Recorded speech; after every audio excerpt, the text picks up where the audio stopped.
Le goût d'entreprendre. Une émission proposée par Doris Pradal en partenariat avec la Caisse d'épargne, la Banque des entreprises et des professionnels de Midi-Pyrénées. Bonjour à tous et merci d'être avec nous sur Radio Présence. Elle est l'emblème de Toulouse depuis 1850. C'est à Toulouse qu'est cultivée la violette. La filière violette génère également une activité économique en horticulture, tourisme et création de produits dérivés. Hélène Vier arbore fièrement les couleurs de cette fleur ô combien fragile et délicate. Ambassadrice de la Ville Rose, mais aussi chef d'entreprise, incontournable à Toulouse, Hélène Vier est l'invitée du goût d'entreprendre. Bonjour Hélène. Bonjour. Merci d'avoir répondu à notre invitation sur Radio Présence. Alors une couleur, on le voit, vous définit, le violet, une senteur vous caractérise, la violette, une passion vous anime, celle de la fleur. Alors Hélène, racontez-nous comment vous est venu cet amour pour la violette. Alors comment c'est venu ? Histoire. C'est une longue histoire que je vais essayer de ne pas déformer au fil des décennies que je traverse. Et que vous traverserez encore. Et que je traverserai, oh oui, elle me colle à la peau. En fait, j'ai toujours aimé cette couleur. Le début, c'est la couleur. J'adore le violet, tous les tons, depuis que que j'ai l'âge de le dire. Je me faisais des vêtements, je choisissais les violettes pour le jardin, des fleurs avec mes parents, clématite, iris. Je me souviens d'une glycine, voilà. Et toujours, il me faut du violet. Et puis ensuite, adolescente, je me suis intéressée à des livres d'horticulture. Puis j'ai commencé à collectionner des cartes postales anciennes. Et quand je suis partie à Paris à l'âge de 19 ans, j'ai découvert les bouquinistes sur les quais de Seine. Et là, j'ai eu une boulimie incroyable. J'ai acheté énormément de cartes postales, de catalogues de mode anciens, d'affiches. Tout ce qui était autour de la violette ou du violet ou de tenue violette, j'achetais. Et puis, je continue à collectionner. En fait, ça a démarré comme ça. Par la couleur. Oui, tout à fait. Et l'amour de la fleur ensuite ? Alors, l'amour de la fleur, ça m'est venu qu'un peu plus tard. Ça m'est venu du moment où je suis arrivée à Toulouse, figurez-vous. Donc, il y a une petite trentaine d'années. Et j'étais très étonnée de ne pas voir de violettes. Pourtant, je savais que Toulouse était la cité des violettes. J'étais persuadée que je trouverais plein de violettes et plein d'objets à collectionner, puis il n'y avait plus rien. Bon, mis à part un petit peu le parfum, quelques bonbons, mais il n'y avait pas vraiment de fleurs, de bouquets. Je pensais qu'il y aurait des bouquets partout. Et puis, ça m'a fait une réaction. Et vous vous êtes dit, il faut que je fasse quelque chose. Vous avez créé un jardin. Oui, en fait, j'ai créé un jardin, mais pas de suite. J'ai eu une réaction au niveau de ma passion, c'est-à-dire de la curiosité, d'aller voir qui faisait, pourquoi il n'y en avait plus. J'ai commencé à comprendre pourquoi il n'y avait plus de maraîchers, pourquoi il y a eu un passage de mode. Et je me suis dit, il y a 25 ans, donc à 25 ans, j'ai dit non, on ne va pas laisser ça comme ça, quoi. Toulouse n'a plus d'identité violette. En fait, le point de départ, c'était ça. J'avais commencé à voyager. Je voyais que certaines villes avaient une notoriété grâce à un produit. Un produit, ouais. Et je dis, mais attendez, mais Toulouse, mais quel gâchis! Il y a cette histoire, il y a ce savoir-faire, il y a des savoir-faire qui dorment. Et il n'y a rien pour Toulouse. On n'est même pas capable d'accueillir dignement et d'arborer les couleurs de la violette et de relancer ça. Et en fait, voilà, j'ai fait une réaction assez violente d'ailleurs. Alors, j'ai créé comme ça mon entreprise, le Jardin d'Hélène, il y a 23 ans.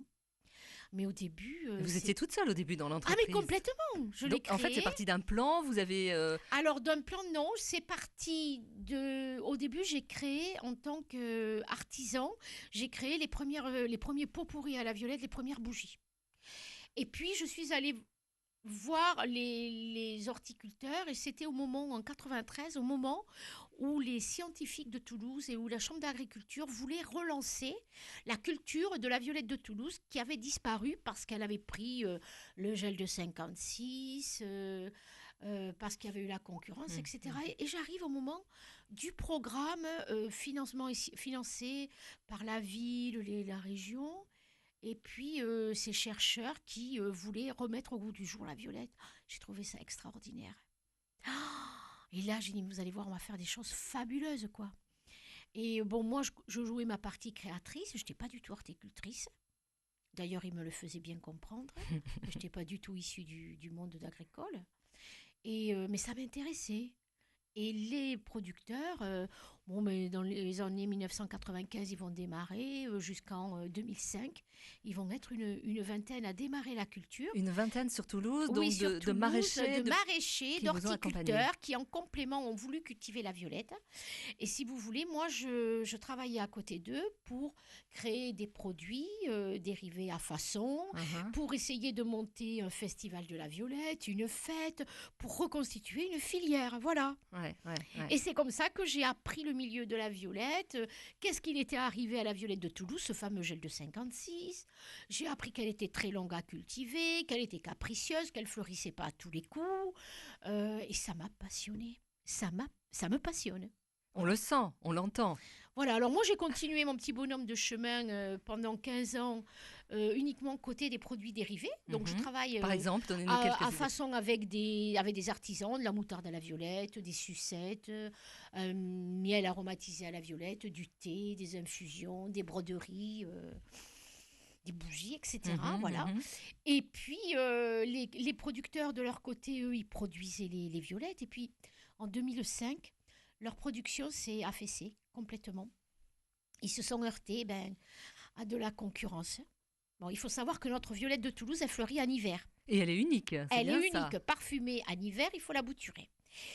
Et au siècle dernier, avoir de la fleur en hiver, c'était génial. Mais aujourd'hui, en hiver, avec les moyens de transport, avec les marchés internationaux, elle peut venir du tout bout du arrive. monde. Alors, la concurrence florale arrive. Et les messieurs, je dis souvent, ils ont perdu l'habitude d'offrir la violette de Toulouse aux dames. Ils se sont tournés vers des cultures qui arrivent en hiver également, via toutes sortes de moyens de transport, et ils achètent plus facilement les roses, les fleurs exotiques, etc. Et donc on a perdu l'habitude de consommer la violette de Toulouse. C'est une question de mode, d'habitude. Alors si je vous suis bien, aujourd'hui, comment on peut définir l'image de la violette à Toulouse? Vous diriez qu'elle est un peu en perte de vitesse? Ah oui, il faut être réaliste. Elle est en perte de vitesse depuis 2005, malgré la relance et la volonté de la Chambre d'agriculture et d'une vingtaine d'horticulteurs. Donc aujourd'hui, il faut qu'on réfléchisse vraiment pour la cultiver différemment, pour ne plus se heurter à ses coûts de production. Puisqu'il faut 1 an et demi avant de faire un pied-mer, de la bouturer, etc. Oui. On se heurte à des coûts de rentabilité. C'est pas rentable pour un horticulteur. Donc c'est toujours un complément de culture. Et au niveau de la main-d'œuvre, il n'y a plus la main-d'œuvre familiale comme il y avait dans les maisons traditionnelles des maraîchers de la lande. Donc au niveau main-d'œuvre, on réfléchit. Alors, il n'est pas question d'exploiter, mais il faut repenser différemment. Donc, moi, j'ai fait un contrat avec le comité du bassin de l'emploi du Nord toulousain à Montaigu-sur-Save.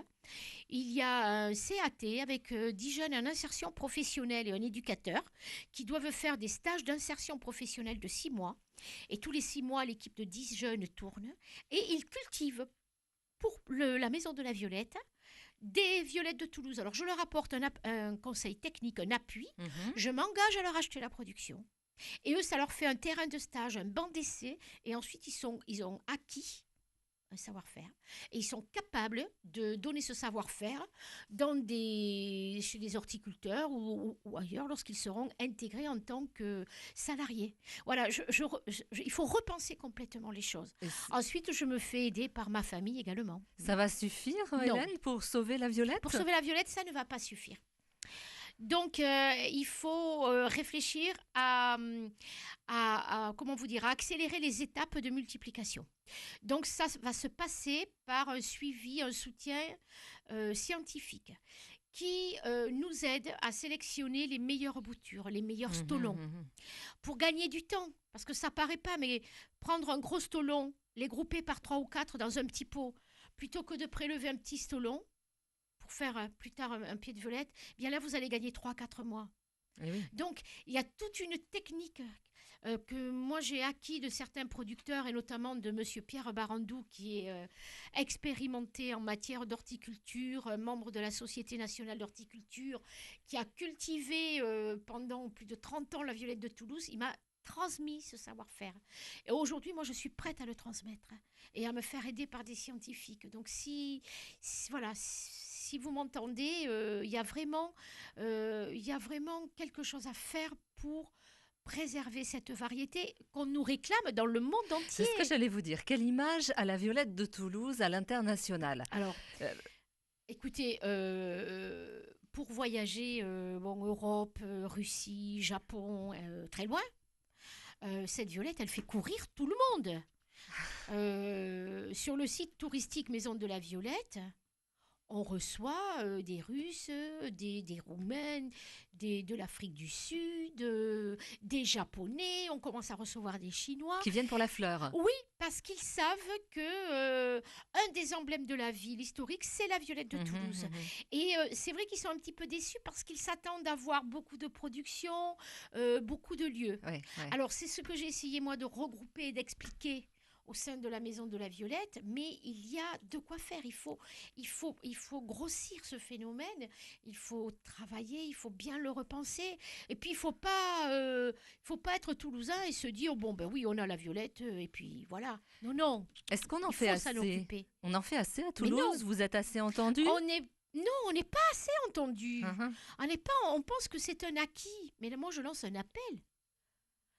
Soyez assurés que la Violette de Toulouse est un intérêt pour la ville et la région.